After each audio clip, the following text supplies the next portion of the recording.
All right, so this is everything I got for the month of August 2021.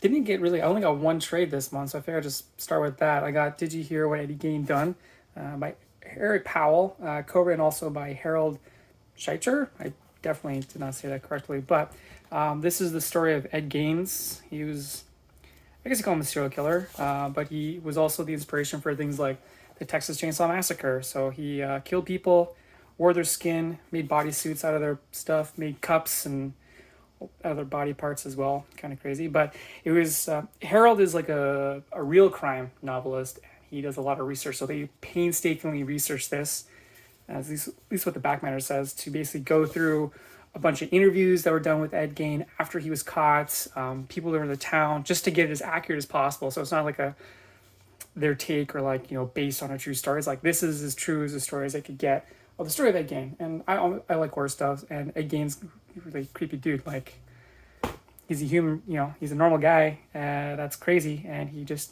butchered a bunch of people. So, looking forward to reading that. Should be a good one.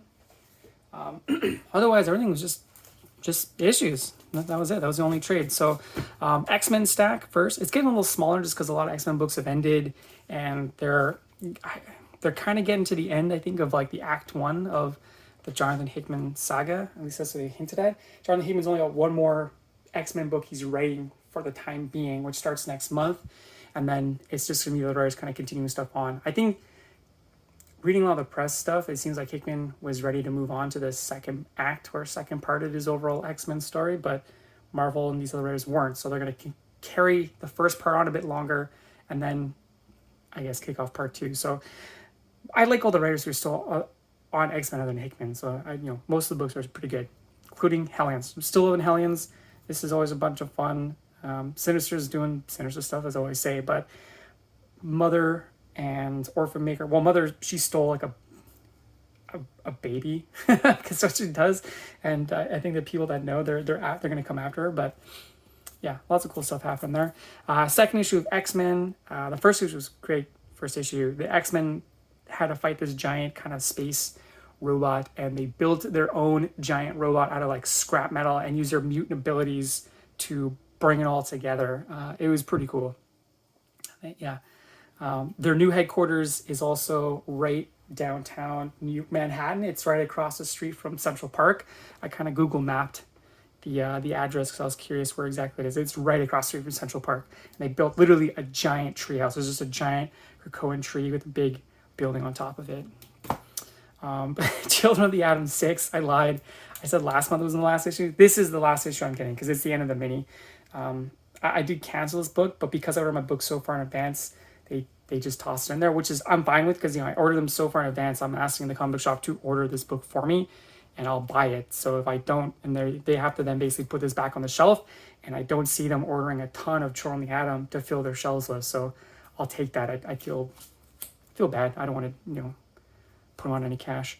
X-Force 22. They're now teaming up. There's good plant. So there's these plant people. Kind of been an ongoing theme in X-Force for a while. Now they found there's like good plant people and then there's the bad plant people. And X-Force has got to kind of help the good plant people get back to it because they owe the plant people a favor since they kind of enslaved them. Marauders, I'm not sure. I don't recognize her. I don't know who she is. It's kind of familiar, but there's so many X-Men and there's so many aspects. She's not a main player, so I'm not really sure who she is, but after the Hellfire Gala, somebody stole the Marauders' boat, sailed it to Madripoor, and then set it on fire. So I'm sure they're going to find out who's messing with their stuff.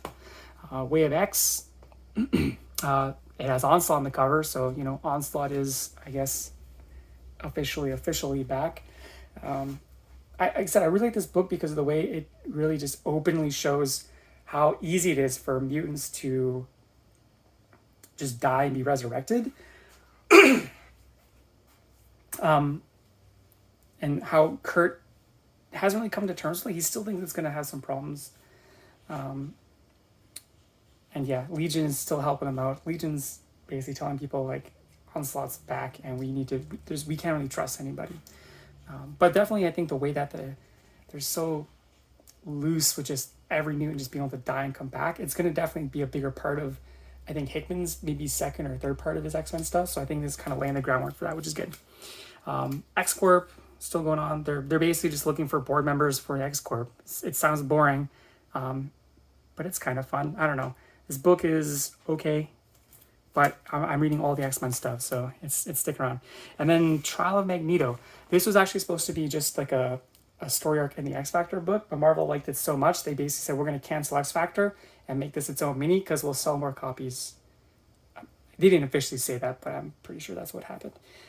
But hey, spoiler alert, Magneto is being charged with the crime of murdering Scarlet Witch, who died at the end of the Hellfire Gala. I don't think he did it, but obviously he's been a bad guy, so they're going to put him on trial. It should be interesting.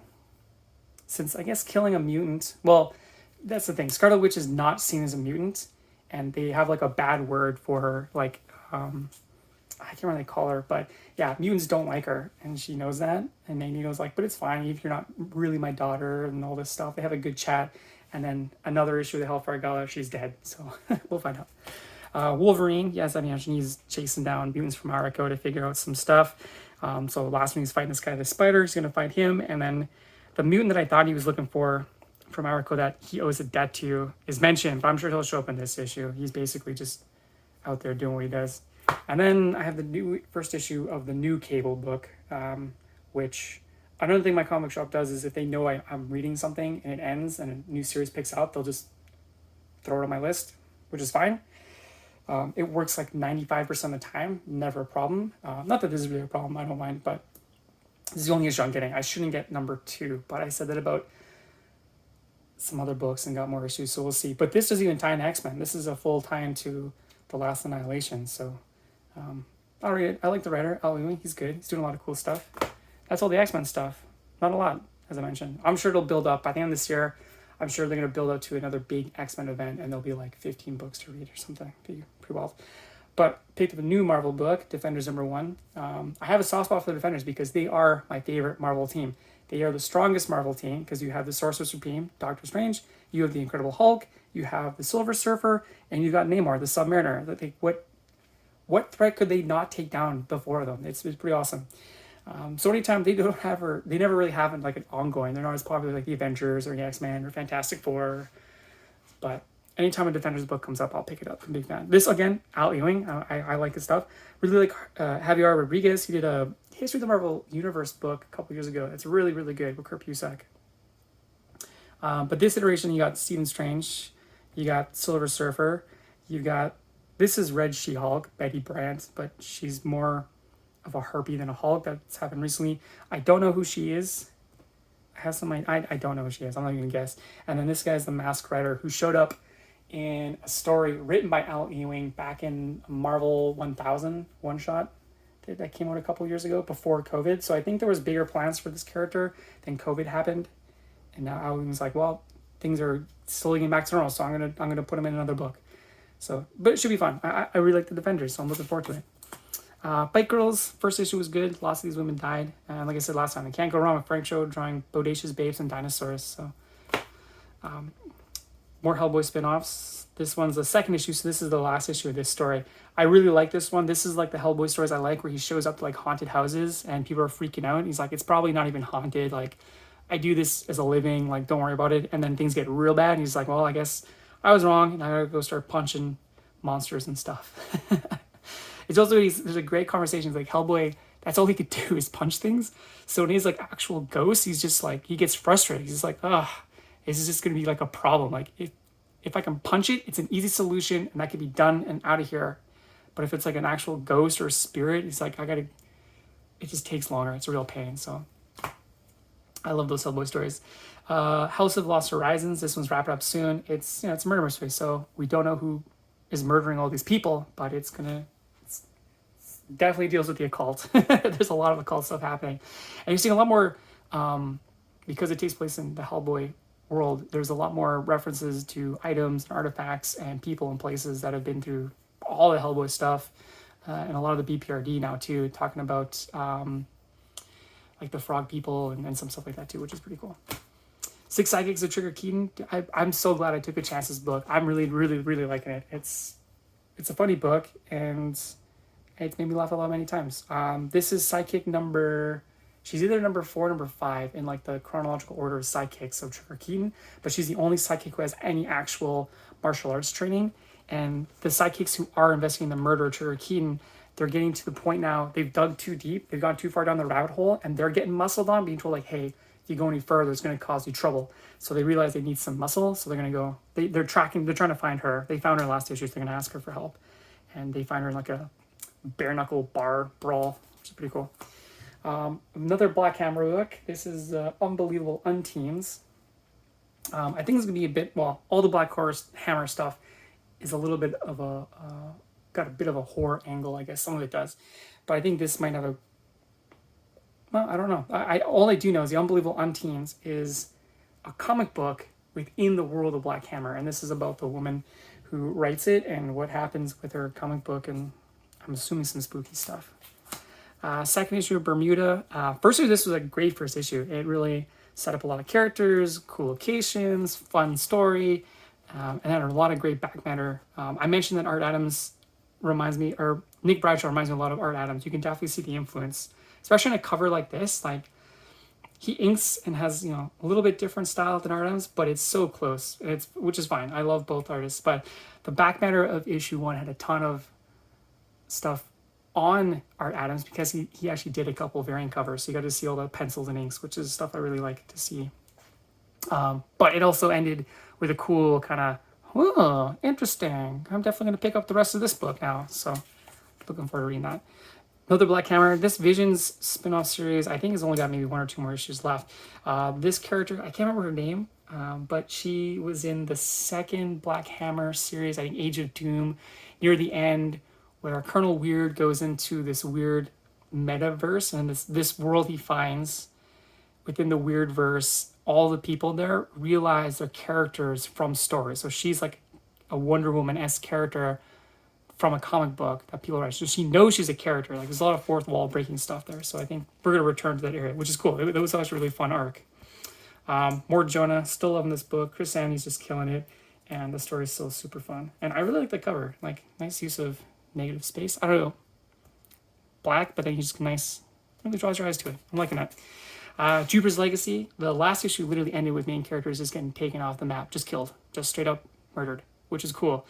I'm really liking this. It is kind of hinting at maybe more of an explanation about how the original heroes got their powers. But now some of the heroes, like the original, from the original crew, the mother, I can't remember her name now, but she basically is like, I'm going to go into space and I'm going to explore space, and then my kids can take care of things. So there's like this side story of her in space. They show some weird space stuff, but then, you know, back on Earth, heroes are being murdered by other heroes. So I'm probably going to, I'm liking this so much, so by the time it's done, it's like 12 issues. It's actually kind of long. I'll probably go dig up all the Jupiter Legacy Circle stuff and just read everything in one go. Lazarus Risen. This is a quarterly book, so I only get it like 4 times a year, but I'm a huge fan of the Lazarus series. It's super fun. Kind of like a action political thriller. Like, it's a political story. There's all these rich families in the future control the world. There's no governments, it's just corporations, and each one of them has a Lazarus, which is basically a champion. So if there's any dispute, you just send your Lazaruses to settle it instead of having these wars, even though they also go to war. So the main family, the Carlyles, they're Lazarus forever. She figured out who she is, that she's just basically a test tube baby, and she's been meeting with her backup, which is another test tube baby. They basically just continue to clone her, have clones. It's pretty fun. Amazing Fantasy. This is exactly what I was hoping it was. Just a super fun what if Marvel story with great art and a fun setup. So all the heroes in this, they've died and then they wake up in this amazing fantasy world. So you have Captain America from World War II. He was on a mission with some American troopers on a boat in German waters. They get attacked by U-boat and he dies supposedly. You have Peter Parker as a teenager right after Uncle Ben is murdered, and he gets hit by a car or something. I don't think it's something that soon, but he dies. And then you have Black Widow while she is still training in the Red Room, so she's like a teenager. So all of them have died, and they all wake up here with these different factions within this world, and there's like a major war going on. It's super great. Like, Spider-Man wakes up literally in a boiling pot, being about to eat by these lizard dudes, and then like these bird people fly in and save him and take him away. And yeah, it's great. I'm loving it. New number one. This one's, you got to read like this: Portrait, Landscape mode. Sorry, Echo Lands by J.H. Williams III and W. Hayden Blackman. Both of them worked together on Batwoman years and years and years ago. And I really love that book. And I really like J.H. Williams III. He does a bunch of, like, I just love his art. He's really great. I recommend anything that guy's worked on. So I'm really looking forward to this. I like that it's in kind of this landscape mode, because it's just teasing that it's going to have some really cool panels.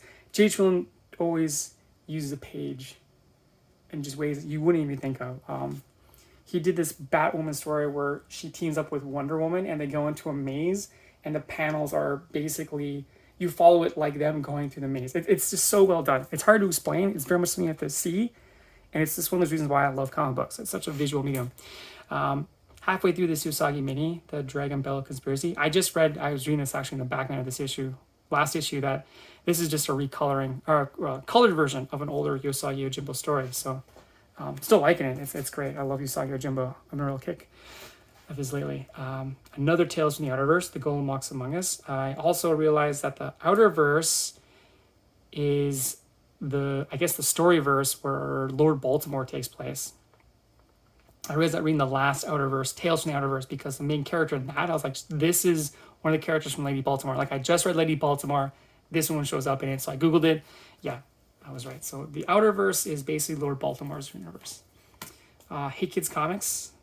Still very much of a comic book for me. Lots of just talking heads, talking about being comic book artists in the comic books. Now things are moving like into the 60s, 70s. So it's like all these artists who are young and old, and they're getting like pushed out. There's a lot of conflict and name calling and backstabbing. It's great. I love it.